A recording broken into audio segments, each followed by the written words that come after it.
नमस्कार किसान भाइयों, स्वागत करता हूं आपके अपने YouTube channel VK Agri Info में। किसान भाइयों, आज जो हम वीडियो लेकर आए हैं आपको वो सरसों से संबंधित लेकर आए हैं। लगभग सभी क्षेत्रों में सरसों की सिंचाई स्टार्ट हो गई है और लगभग अब सरसों की फसल में पहली सिंचाई का समय आ गया है।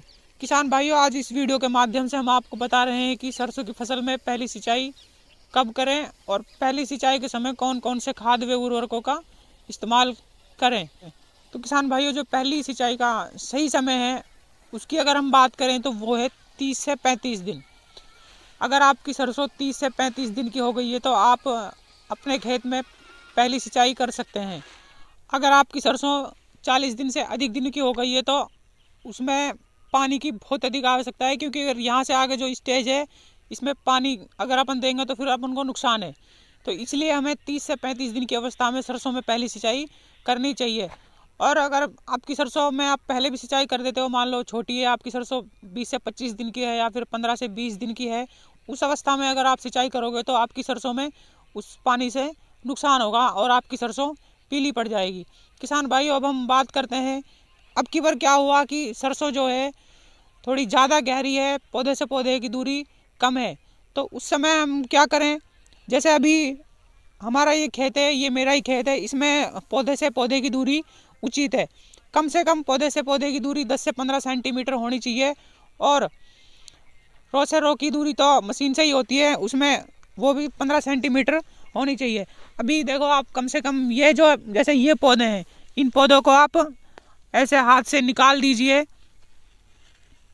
इस प्रकार हम भी अपनी सरसों में ऐसे ही निकाल रहे हैं। तो आप की सरसों अगर गहरी है तो आप ऐसे पौधों को निकाल दीजिए। इससे क्या होगा, सरसों पौधे से पौधे की दूरी बढ़ जाएगी, जिससे ना तो कोई रोग आएगा। जब हमारी सरसों बड़ी होती है तो जब ज़्यादा गहरी सरसों रहती है तो उस समय क्या है, फफूंदजनित रोग जैसे धोलिया वगैरह सरसों में आ जाता है। इसलिए पौधे से पौधे की दूरी उचित रहना बहुत आवश्यक है। और अगर पौधे से पौधे की दूरी उचित रहेगी तो हमारी सरसों में अच्छा फुटाव आएगा, अच्छी फैलेगी, अधिक फलियाँ आएगी। और अगर अधिक फलियाँ आएंगी तो अधिक उत्पादन होगा। ठीक है किसान भाइयों, ये तो बात हो गई सिंचाई की। अब सिंचाई के समय हम पहली सिंचाई के समय हम कौन से खाद व उर्वरकों का इस्तेमाल कर सकते हैं, इस बात पे हम अपन चर्चा करेंगे। सरसों में पहली सिंचाई के समय कौन से खाद व उर्वरकों का इस्तेमाल करें। किसान भाइयों, जैसे आपने पहले आपकी सरसों में बिजाई करते समय आपने DAP, सिंगल सुपर फास्फेट व सल्फर और पोटास अगर आपने पहले से डाला हुआ है तो अभी आपको इन 4 खादों में से कोई भी खाद की देने की आवश्यकता नहीं है।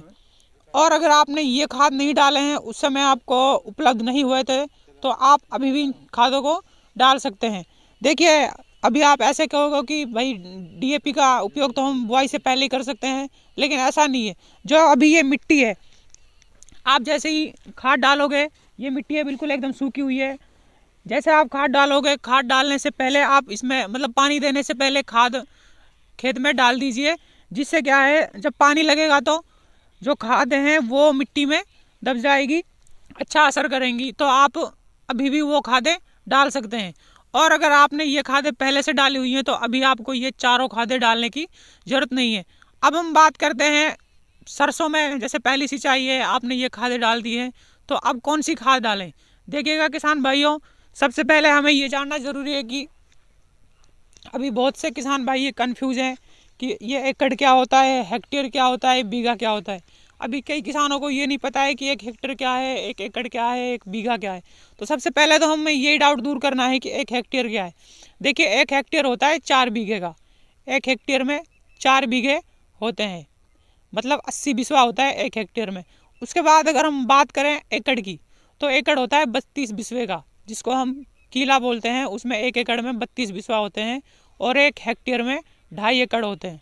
और अब हम लास्ट में सबसे बात करेंगे बीघे की, तो बीघे में 20 बिस्वा होते हैं और 1 हेक्टेयर में 4 बीघा होते हैं। तो ये बात हो गई अपनी। ये सबसे मेन जानकारी यही थी कि अभी कोई किसान कहता है कि भाई हम हेक्टेयर के हिसाब से, कोई हमें बताता है, कोई एकड़ के हिसाब से बताता है, तो किस तरीके से हम कितना मतलब किसके रूप में हम खादों को डालें।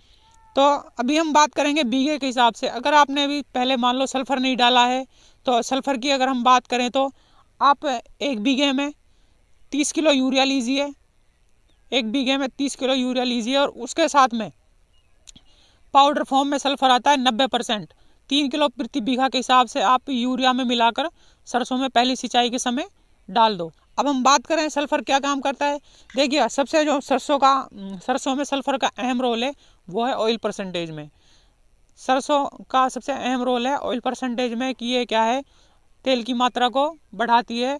जैसे आपकी मान लो या तो 42%, या अगर आप सल्फर डाल रहे हो या तो 42% या फिर उससे अधिक तेल की मात्रा आएगी। तेल की मात्रा सल्फर बढ़ाती है, और तेल की मात्रा अगर अच्छी होगी तो आपको अच्छा भाव मिलेगा। और आजकल मंडियों में जो सरसों अपन जब बेचने जाते हैं तो उस समय मंडियों के जो आड़ती होते हैं वो ऑयल परसेंटेज से ही लैब निकलवा कर ही सरसों की खरीदारी करते हैं। इसलिए सल्फर डालना बहुत ज़रूरी है और तेल की मात्रा बढ़ाना बहुत ज़रूरी है। और सल्फर के और भी कई उपयोग है। जैसे सल्फर क्या है, सर्दी से बचाती है, पाले से बचाती है, दाने में चमक पैदा करती है। तो ये सब आज की जानकारियाँ थी, पहली सिंचाई थी जैसे सरसों में। किसान भाइयों, अगर आपको ये जानकारी अच्छी लगी हो तो वीडियो को लाइक करें, शेयर करें और हमारे चैनल को सब्सक्राइब करें। किसान भाइयों, आप हमारे साथ अधिक से अधिक किसानों को जोड़ें, जिससे ये किसान भाइयों तक जानकारी पहुंच सके। और अभी जो लास्ट ये था कि अभी हम 2 दिन से आपको प्याज का रेट मंडी में जा रहे हैं और लाइव अपडेट कर रहे हैं कि प्याज का वर्तमान में क्या रेट है। तो इसलिए आप हमारे चैनल से ज़रूर जुड़ें। धन्यवाद। जय जवान, जय किसान।